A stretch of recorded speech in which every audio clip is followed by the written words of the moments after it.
श्रीपादराजम शरणम प्रपद्ये. अध्याय 16. श्रीमन नारायण वृत्तांत. मी श्रीपाद श्रीवल्लभांच्या चरित्राचं स्मरण करत मार्गक्रमण करत होतो.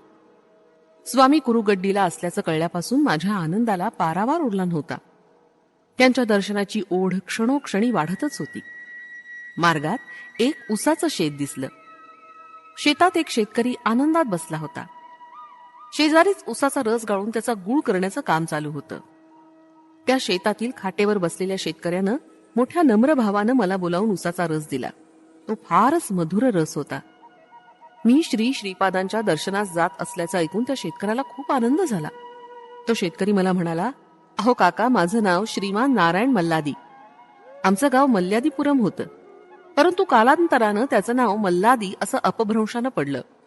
श्रीपाद श्रीवल्लभांचे आजोबा श्री बापनाचार्युलू यांचं आडनाव सुद्धा मल्लादी असं होतं. ते ब्राह्मण होते, परंतु आम्ही चौधरी आहोत. त्यांचे आणि आमचे अगदी जवळचे संबंध असताना आम्ही मल्लादीपुरम गाव सोडून पीठिकापुरम गावी आलो. त्यावेळी आमची परिस्थिती फारच बिकट होती. सारी स्थावर जंगम मालमत्ता विकून टाकून अंगावरील एका कपड्यानं आम्ही इथे पीठिकापुरमला आलो. श्री बापनाचार्युलू यांनी आम्हाला मोठ्या प्रेमानं जेवू घातलं. त्यांचं शेत करण्याची आमची इच्छा आम्ही त्यांना बोलून दाखवली. त्या दिवशी श्रीपाद घरी होते. ते म्हणाले, बापनाचार्युलूंच्या घरातील अन्न हे देवाच्या प्रसादासारखं असतं. देवाच्या कृपेशिवाय हा प्रसाद मिळत नाही. बापनाचार्युलूंचं दर्शन मिळणं सुद्धा दुर्लभ आहे. तुमच्या पुण्याईनच घडलं आहे. बापनाचार्युलू आम्हाला म्हणाले, आम्ही आमचं शेत करण्यास दुसऱ्यांना दिलं आहे. काही कारण नसताना त्यांना काढून टाकणं धर्माविरुद्ध होईल. आता तुम्ही एक मूठभर उडीद एका कपड्यात बांधून ते घेऊन पश्चिम दिशेस जा. तुमच्या मनोकामना पूर्ण होताच ते उडीद टाकून द्या. परमेश्वर अत्यंत दयाळू आहे. तो खडकात असलेल्या बेडकाला सुद्धा अन्न पुरवतो. तो तुम्हाला अन्न पुरवणार नाही का? तुम्ही आपल्या कार्यात यशस्वी व्हाल.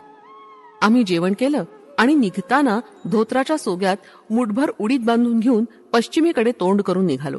श्रीपाद श्रीवल्लभांच्या कृपेनं प्रवासात अन्न पाण्याचा मुळीच त्रास झाला नाही. न मागताच आम्हाला जेवण मिळत होतं. हे केवढं आश्चर्य! चालत चालत आम्ही आंध्र प्रांत ओलांडून कर्नाटक प्रांतात प्रवेश केला. मार्गात आम्हाला अनेक पर्णकुट्या दिसल्या. त्यात राहणारे लोक वृद्धच होते. त्यांच्याजवळ धन संपत्ती वगैरे काही नव्हती. एका पर्णकुटीत आम्ही प्रवेश केला. तिथं एक वृद्ध जोडपं राहत होतं. ते जातीनं चौधरी होते. त्यांचा एकुलता एक मुलगा सर्पदंशानं मरण पावला होता. त्या मुलाची पत्नी कृष्णा नदीत स्नान करत असताना पाण्याच्या प्रवाहात वाहून गेली होती. त्यांना संतान नव्हतं. वृद्ध दंपतीला आता कुणाचाच आधार उरला नव्हता.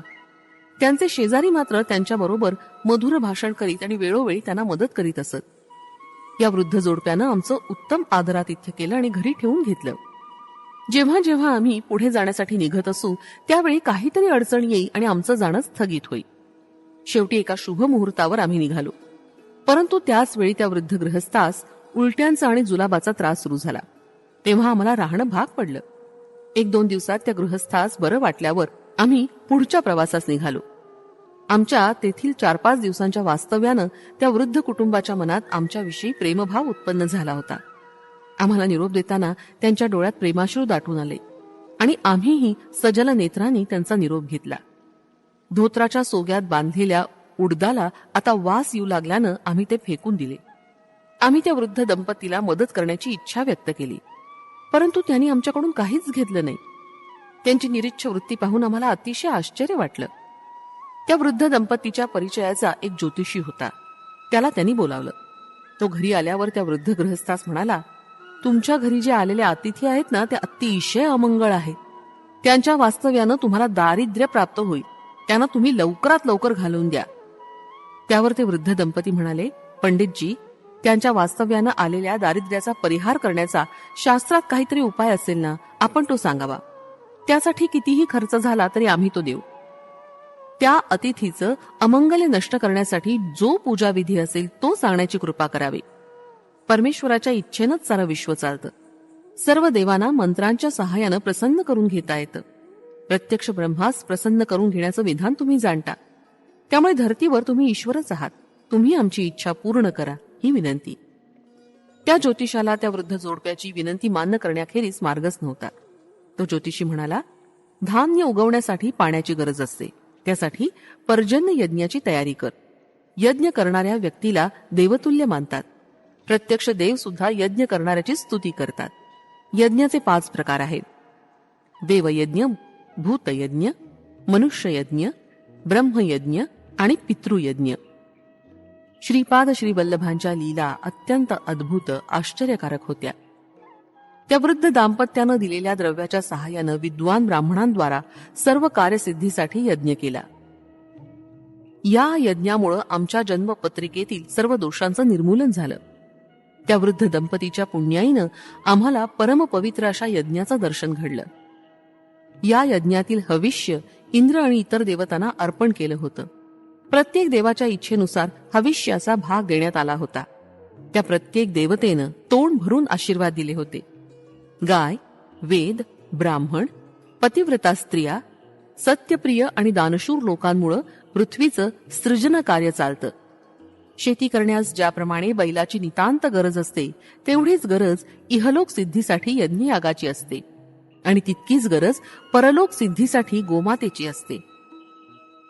शिवाय गायीमुळं आपल्याला दूध, दही, तूप, लोणी इत्यादी खाण्याचे पदार्थ तर मिळतातच. भूमातेचे 7 गुण, सर्व धर्मांची तत्व वेदांतावरच आधारलेली आहेत. धरती मातेला सुद्धा वेदांचाच आधार आहे. ब्राह्मण लोक आपल्या यजमानाद्वारा यज्ञ करून समाजास सत्कर्म करण्यास प्रवृत्त करतात. अशा सत्कर्मानं भूमातेस सामर्थ्य प्राप्त होतं. पतिव्रता स्त्रिया आपल्या पातिव्रत्यानं धर्माचं रक्षण करतात. पतिव्रता स्त्रियांमुळे धरणी माता समृद्ध होते. सत्य भाषण करणाऱ्या सत्य संकल्पी लोकांमुळे सुद्धा भूमी आनंदित होते. निर्लोभी लोक आपली लोभी वृत्ती टाकून देऊन समाजात माधुर्य वाटतात, तर दानशूर लोक पुण्य मार्गानं मिळवलेलं धन दीन दुबळ्या अभागी लोकांना वाटून इहलोक आणि परलोक दोन्ही साधून घेतात. या सप्तगुणांनी युक्त असलेल्या लोकांमुळे पृथ्वी सदैव प्रसन्न, सामर्थ्यवान आणि भरपूर अन्न पाणी पुरवणारी होते. बापनाचार्युलूंसारख्या महापुरुषांनी आम्हाला निमित्त मात्र करून यज्ञ पुरुष श्री श्रीपाद वल्लभ यांच्या समक्ष आम्हाला धन्य केलं. श्रीपाद श्री वल्लभांकडून भक्तांचं रक्षण. यज्ञ निर्विघ्नपणे मोठ्या आनंदात संपन्न झाला. ते वृद्ध दंपती आम्हाला आपल्या मुलासारखे मान देऊन वागवत होते. हे त्यांच्या भाऊबंधांना आवडलं नाही. आम्हाला एक मिरचीचं शेत होतं. त्याला 4 बाजूनी ताडीच्या झाडाचं कुंपण होतं. या ताडीच्या झाडाचा रस गौड लोक येऊन काढून घेऊन जात. एकदा मी शेतात गेलो असताना आमचे भाऊबंद शेतातील मिरच्या तोडून पोत्यात भरून बैलगाडी ती पोती ठेवून घरी जाण्यास सिद्ध असलेले मी पाहिले. मी एकटाच होतो, परंतु ते 10 लोक होते. याच वेळी एक आश्चर्य घडलं. एक अस्वल ताडीच्या झाडावर चढून त्याचा रस पित होतं. एवढ्यात त्याचा झोक गेला आणि ते खाली पडलं. त्या अस्वलाला जवळ आलेलं पाहताच आमचे भाऊबंद घाबरून पळून गेले. अस्वलाच्या विषारी नखानी होणाऱ्या जखमांची त्यांना कल्पना होती. मी श्रीपादांचं नामस्मरण करत बैलगाडीत बसलो आणि ती गाडी चालू लागली. ते अस्वल श्रीपादांच्या नामस्मरणाच्या आवाजानं शांत झालं आणि आमच्या बरोबर चालत आमच्या घरी आलं. त्या अस्वलाला पाहून त्या वृद्ध दंपतीच्या घराजवळचे शेजारी आश्चर्यचकित झाले. त्या रात्री आम्ही श्रीपाद श्री वल्लभांचं भजन केलं, तर त्या अस्वल सुद्धा आमच्या बरोबर बसून तन्मयतेनं भजन ऐकत होतं. भजन संपवून सर्वांना प्रसाद वाटला. तो त्या अस्वलानं आनंदानं खाल्ला. त्यानंतर ते अस्वल आमच्या घरातील एक सदस्य असल्याप्रमाणे राहत होतं. ते आमच्याशी प्रेमानं राही, परंतु आमच्या शत्रूंना त्याची भीती वाटे. त्याच्या भीतीमुळं शेताचं रक्षण करण्याचं काम अनायसे अस्वलच करी. आमच्या घरी दत्तप्रभूंच्या लीला कथांचं कीर्तन आणि श्रीपादांचं नामस्मरण नित्य नेमानं चाले. एकदा असंच शेतात गेलं असताना ते अस्वल शेतात आलं. माझ्याकडे मोठ्या प्रेमानं त्यानं पाहिलं. मी श्रीपाद स्वामींचं नाम घेण्यास सुरुवात करताच ते मोठ्या आनंदानं नाचू लागलं. आमच्या शेजारच्या गावात एक मांत्रिक आला होता. त्यानं काही उपासना करून शक्ती प्राप्त केल्या होत्या. त्याच्या प्रभावात येणाऱ्या लोकांकडून तो धन लुबाडून घेऊन संग्रहित करीत होता. आमच्या भाऊबंधांनी त्याला शरण जाऊन त्याचा आश्रय घेतला होता. त्यानं अस्वलावर मंत्रप्रयोग केला. त्यामुळे त्याची सारी शक्ती नष्ट झाली असल्याप्रमाणे अगदी निचेष्ट होऊन पडला. दुसऱ्या मंत्रानं त्यांनी अस्वलाच्या साऱ्या शक्ती स्वतःत आकर्षून घेतल्या. रामायणातील वालीप्रमाणे त्याला एक विद्या अवगत होती, जिच्या प्रयोगानं समोरील शत्रुपक्षाची अर्धी शक्ती त्याला प्राप्त होत असे. या कारणामुळेच श्रीरामानी वालीला झाडाच्या मागे लपून बाण मारला होता, त्यानं त्याचा अंत झाला. श्रीपाद श्रीवल्लभांच्या शिष्यांना कर्मबंधनापासून मुक्तता. श्रीपाद स्वामींच्या लीला मोठ्या अगम्य आहेत. त्यात कार्यकारण संबंध शोधणं अत्यंत कठीण आहे. कारणाशिवाय कोणतंच कर्म संभवत नाही. इंद्राची पूजा गोकुळवासियांनी प्रतिवर्षाप्रमाणे न केल्यामुळे रागावून त्यांनी गोकुळावर अतिवर्षा केली. तेव्हा श्रीकृष्णानं गोवर्धन पर्वत आपल्या अंगुलीवर उचलून धरला आणि त्याखाली सारे गोकुळवासी सुरक्षित राहिले. ज्याप्रमाणे श्रीकृष्णानं सर्व गोकुलवासियांचं रक्षण करून आपल्या गोपाल धर्माचं पालन केलं, त्याचप्रमाणे श्रीपाद श्रीवल्लभांनी मांत्रिकाच्या योगशक्तीला तिच्या आज्ञेप्रमाणे करू दिलं. अस्वल त्या शक्तीला बळी पडलं. त्याच्यातील पुण्य अंशामुळे ते श्रीपाद स्वामींचं भक्त झालं होतं. त्या मांत्रिकाच्या शक्ती प्रयोगानं निचेष्ट पडलेलं अस्वल मंद गतीनं रडत होतं. दुःखी जीवांचं रुदन श्रीपाद श्रीवल्लभ स्वामींना न चुकता ऐकू येतं. ते प्रत्येकाच्या कर्मानुसार पापकर्माच्या फलाची तीव्रता कमी करतात. श्रीमन नारायणाच्या घरी दत्तकथा, श्रीपाद श्रीवल्लभ स्वामींचं नामस्मरण, कथा, कीर्तन नित्य नेमानं चालत असे. तिथे येणाऱ्या भक्तात काही भक्त श्रीपादांच्या चरणी अनन्य भावानं शरण जाणारे होते, तर काहींच्या मनातील संदेह अजून दूर झालेला नव्हता. नाम संकीर्तन चालू असताना एक अद्भुत घटना घडली. ते मृतप्राय पडलेलं अस्वल श्रीपादांच्या नामघोषानं एकदम चेतना जागृत होऊन आनंद विभोर होऊन नाचू लागलं. श्री दत्तात्रेयांचं योग सामर्थ्य सर्वांपेक्षा काही वेगळंच आहे.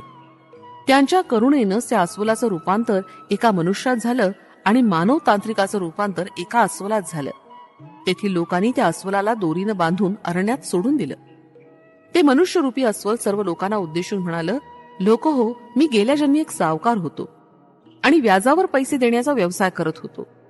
अधिक व्याजाचा दर लावून मी लोकांना छळत असे. धन न दिल्यास त्यांचं धन लुबाडून घेत असे. अशा दुष्कृत्यांमुळे मला अस्वलाचा जन्म घ्यावा लागला. परंतु माझ्या पूर्व पुण्याईनं या जन्मी मला श्रीपाद श्रीवल्लभांचं दर्शन घडून त्यांचा अनुग्रह प्राप्त झाला. श्रीपाद श्रीवल्लभ श्री दत्तात्रेयांचे अवतार आहेत. त्यांच्या अनुग्रहामुळेच माझी अस्वलाच्या योनीतून सुटका होऊन उत्तम असा मानवदेह प्राप्त झाला. त्या मांत्रिकानं अनेक पापकर्म केली. त्यानं माझ्यासारख्या मूक असलेल्या आणि विशेष म्हणजे श्रीपाद श्रीवल्लभ स्वामींचा भक्त असलेल्या प्राण्यांचा विनाकारण छळ केला. या पापकर्मामुळे त्याला श्रीपाद श्रीवल्लभ स्वामींनी योग्य ते शासन केलं. शिष्टांचं रक्षण आणि दुष्टांना शासन असं ब्रीद असलेल्या स्वामींची जे अनन्य भावानं श्रद्धायुक्त अंतःकरणानं सेवा करतात, त्यांच्यावर श्री स्वामींचं कृपाछत्र सदैव असतं. देव आणि भक्तांची निंदा करणाऱ्या आणि परधनावर आसक्ती ठेवणाऱ्या लोकांना ते योग्य ते शासन करण्यास चुकत नाहीत.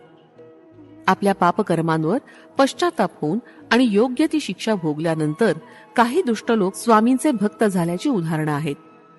तो मनुष्यरूपी अस्वल पुढे म्हणाला, मी श्री स्वामींच्या नामस्मरण पारायणानं सद्गतीस प्राप्त झालो.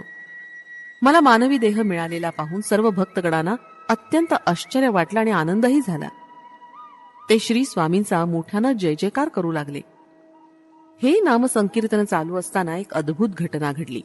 अकस्मातपणे 3 नागदेवता तिथे आले आणि त्या नामसंकीर्तनात तन्मयतेनं डोलू लागले.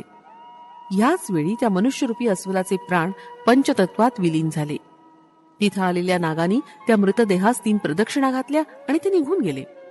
ते नाग कुठून आले होते, कशासाठी आले होते, याचा कुणालाच अर्थबोध झाला नाही. त्या मनुष्यरूपातील अस्वलावर सर्व शास्त्रोक्त पद्धतीनं दाहसंस्कार करण्यात आले. आम्हास श्रीपाद श्रीवल्लभांच्या नामस्मरणाचंच सतत ध्यान होतं आणि त्यांचाच जीवनाला आधार होता. ते 3 नाग वरील घटनेनंतर आमच्या घरीच राहू लागले. त्यांची आम्हाला आणि दुसऱ्या दत्तभक्तांना भीती वाटत नसे, परंतु दुसऱ्या लोकांना मात्र त्यांची भीती वाटे आणि ते आमच्या घरी येत नसत. श्रीपाद श्रीवल्लभांचं नामस्मरण भजन सुरू करताच ते नाग तन्मयतेनं डोलू लागत. त्या वृद्ध दंपतीच्या घराजवळील काही जमीन त्यांच्या भाऊबंदांनी अन्यायानं लुबाडली होती. त्या जागेस पंचांनी विवादग्रस्त अशी घोषित केली होती, परंतु त्या जमिनीवर भाजीपाला लावण्याची परवानगी मिळाली होती. आमच्या भाऊबंदांनी गावातील प्रतिष्ठित लोकांना धनाचं प्रलोभन दाखवून आपलेसं करून घेतलं होतं. यामुळे त्या विवादित भूमीचा निर्णय सारखा पुढे ढकलला जात होता. या विवादास्पद जागी एक नागाचं वारुळ होतं. नागपंचमीला लोक त्या वारुळात दूध आणून घालत. दूध घालणारे भाविक जन नागदेवता नागदेवता आमची संकट दूर कर अशी नम्र प्रार्थना करीत असत. दूध घालणाऱ्या काही लोकांना माहिती होतं की वारुळात एकही नाग नाही. एकदा नागपंचमीच्या वेळी आम्ही श्रीपाद श्रीवल्लभांना नैवेद्य दाखवून नागाची प्रार्थना करताच त्या वारुळातून ते 3 नाग आले आणि आम्ही ठेवलेलं दूध पिऊन परत त्या वारुळात निघून गेले. हे दृश्य पाहिल्यानंतर मात्र त्या वारुळात दूध घालायला कोणी आलं नाही. नागपंचमीच्या दिवशी एक मांत्रिक आमच्या गावात आला. त्या मांत्रिकाचे गावातील प्रतिष्ठित लोकांनी बोलावून स्वागत केलं. तो मांत्रिक कितीही विषारी साप असला तरी त्याला आपल्या मंत्र सामर्थ्यानं वश करून घेत असे अशी त्याची प्रसिद्धी होती. तसंच सर्पदंश झालेल्या कोणत्याही व्यक्तीला आपल्या मंत्रशक्तीनं जिवंत करीत असे. त्याच्या तळहातावर गरुडाचं चिन्ह होतं. अशी गरुड रेषा असलेल्या व्यक्ती साप वश होतात असं शास्त्रवचन आहे. ही मंत्रविद्या त्याला प्राप्त असल्यानं सारे गावकरी त्याच्या पुढे नतमस्तक होत असत. त्या मांत्रिकानं गावातील प्रतिष्ठित व्यक्तीबरोबर येऊन आमच्या घराजवळ असलेल्या वारुळाच्या 4 बाजूनी आग लावली. तो त्या आगीजवळ बसून जोर जोरात मंत्रोच्चार करत होता, विचित्र हावभाव करत होता. त्या सर्पांना मारल्यास पाप लागेल असं आम्ही त्याला दूर उभं राहून सांगत होतो, परंतु आम्ही तिथं काहीच करू शकत नव्हतो. त्याचवेळी आम्ही त्या निरपराध सर्पांचं रक्षण करावं अशी श्रीपादांचे चरणी प्रार्थना केली. त्या मंत्राच्या प्रभावानं ते 3ही साप वारुळातून बाहेर आले. परंतु आम्ही पाहिलं की त्या मांत्रिकाची मंत्रविद्या क्षीण होत होती. त्याला काहीच करता येत नव्हतं. तो मोठ्यानं मंत्रोच्चार करत होता, परंतु त्याचा काहीच उपयोग होत नव्हता. ते सर्प ज्या दिशेने जात होते तेथील अग्नी श्रीपादांच्या कृपेनं थंड झालेला असे. आणि आश्चर्य म्हणजे अग्निदेवतेनं त्या 3ही सर्पांसाठी मार्ग मोकळा करून दिला होता. ते ज्या मार्गाने आले होते त्या मार्गाने निर्विघ्नपणे निघून गेले. थोड्याच वेळात तो अग्नी पूर्णपणे शांत झाला. हे दृश्य पाहून त्या मंत्रिकाचे अनुचर पळून गेले. त्याच वेळी गावातील प्रतिष्ठित व्यक्तींच्या मोठ्या मुलास सर्पदंशाच्या खुणा दिसून आल्या. थोड्याच वेळात त्याचं शरीर सर्पाच्या विषानं काळनिळ झालं. दुसऱ्या मुलाची दृष्टी पूर्णपणे नष्ट झाली. त्या मांत्रिकानं पुष्कळ मंत्रोच्चार केला, परंतु काहीच उपयोग झाला नाही. त्या मांत्रिकाच्या हातावरील ती गरुड रेषा हळूहळू लहान होत अदृश्य झाली. गावातील लोकांना खूप भीती वाटली. या भयंकर संकटातून केवळ श्रीपाद श्रीवल्लभच आपली सुटका करू शकतील असा त्यांना दृढ विश्वास वाटत होता. त्या मांत्रिकाची मंत्रविद्या पूर्णपणे लुप्त होऊन तो निस्तेज होऊन जमिनीवर पडला. श्रीपाद प्रभूंची लीला कोणत्या प्रसंगी, कशी आणि कुणाला सहाय्यभूत होईल हे समजून येत नाही. गावातील सर्व लोक धावत धावत येऊन ओक्साबोक्शी रडू लागले, परंतु आम्ही काही करू शकलो नाही. अनन्य भावानं श्रीपाद प्रभूंना शरण जाऊन त्यांचं नामस्मरण केल्यास तुमची 2ही मुलं पूर्वस्थितीत येतील असं आम्ही त्यांना सांगितलं. निस्तेज झालेला मांत्रिक अल्पावधीतच गतप्राण झाला. त्या मांत्रिकाचं पार्थिव शरीर गाव प्रमुखांच्या घरासमोर ठेवलं होतं. आमचे भाऊबंद भीतीनं थरथर कापत होते. वातावरणात सारीकडे दुःखाची कळा पसरली होती. त्या मांत्रिकाचा मृतदेह स्मशानभूमीत अंत्यविधीसाठी नेला. चितेवर ते शरीर ठेवून अग्निसंस्कारास प्रारंभ करताच एक मोठं आश्चर्य घडलं. त्या मांत्रिकाच्या मृतदेहात चैतन्याचा संचार झाला. तो त्याचे अग्नीपासून रक्षण करण्यासाठी आरडाओरडा करू लागला. श्रीपादाच्या कृपेनं त्या मांत्रिकातील दुष्ट भाव अग्नीचा स्पर्श होताच जळून खाक झाला आणि एक शुद्धात्मा त्या लाकडामधून बाहेर आला. हे सगळं करण्यामागे श्री स्वामींची अगाध लीला दिसून येते. ते सज्जनांचा उद्धार आणि दुर्जनांना योग्य ते शासन करीत असत. ते सज्जनांचा उद्धार आणि दुर्जनांना योग्य ते शासन करीत असतात. तो मांत्रिक चितेवरून उठून त्या गाव प्रमुखांच्या घरी उड्या मारतच आला. आम्ही सर्वांनी जमून त्या मुख्याच्या घरी दत्त महात्म्य वर्णन करणारं कीर्तन केलं आणि त्यानंतर दत्त दिगंबरा श्रीपाद वल्लभ दिगंबरा या भजनानं सारा आसमंत भरून टाकला. श्रीपाद प्रभूंच्या स्थूल रूपातील आणि सूक्ष्म रूपातील दिव्य किरण सारं वातावरण अत्यंत शांत आणि पवित्र करत होते. सारी ब्रह्मांड या दिव्य किरणांनी पवित्र झाली होती. स्वामींच्या सच्चिदानंद अद्वैत स्वरूपात असलेला महाकारण देह महत् विश्रांतीत होता.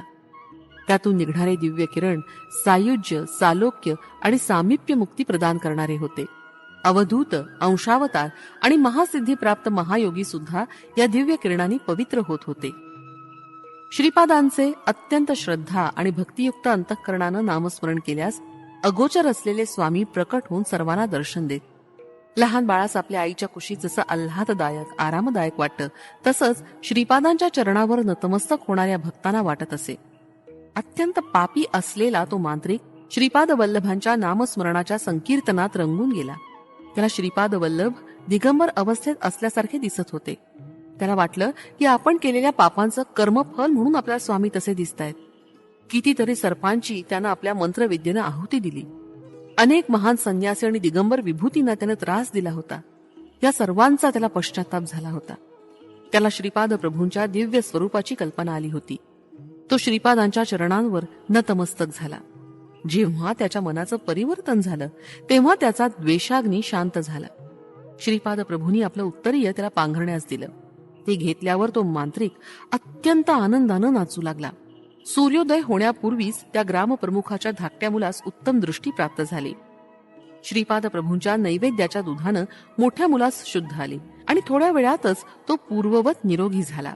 तो मांत्रिक सर्व संग परित्याग करून साधू होऊन दूरदेशी निघून गेला. गावातील पंचांनी त्या वृद्ध दंपतीची जमीन त्यांनाच मिळावी असा न्याय दिला. 3 सर्पराज असलेल्या वारुळातून 3 औदुंबराची झाडं उगवली. काही काळानंतर दत्तानंद अवधूत संन्यासी आमच्या घरी आले. हे संन्यासी औदुंबर वृक्षाखाली ध्यान करत असत. एका शनिवारी सायंकाळी श्रीपादांच्या नैवेद्यासाठी केलेला हलवा प्रसाद म्हणून सर्वांना दत्तानंदांनी दिला. श्रीपाद श्रीवल्लभ लहान असताना त्यांची आई त्यांच्या आजोबांच्या घरात असलेल्या औदुंबराच्या वृक्षाखाली बसून चांदीच्या भांड्यात हलवा देत असत. श्रीपाद श्रीवल्लभ, श्री नृसिंह सरस्वती आणि श्री स्वामी समर्थ या 3 नावाचं संकेतरूप असे ते 3 औदुंबर वृक्ष होत. या संकेतरूपी वृक्षाच्या बीजांचं फलस्वरूप म्हणून पिठिकापुरम गावात एक औदुंबर वृक्ष आहे. या पुण्यप्रद वृक्षाच्या गर्द छायेत वृक्षाखाली श्रीपाद श्रीवल्लभांच्या मूर्तीची प्राण प्रतिष्ठा करून त्याच्यावर एक सुंदर मंदिर बांधण्यात आलं. या मंदिराची अशी ख्याती आहे की जे भक्त शनिवारी प्रदोषकाळी हलव्याचा नैवेद्य दाखवतील त्यांना सर्व सुख, संपत्ती आणि अनन्य समाधान प्राप्त होईल.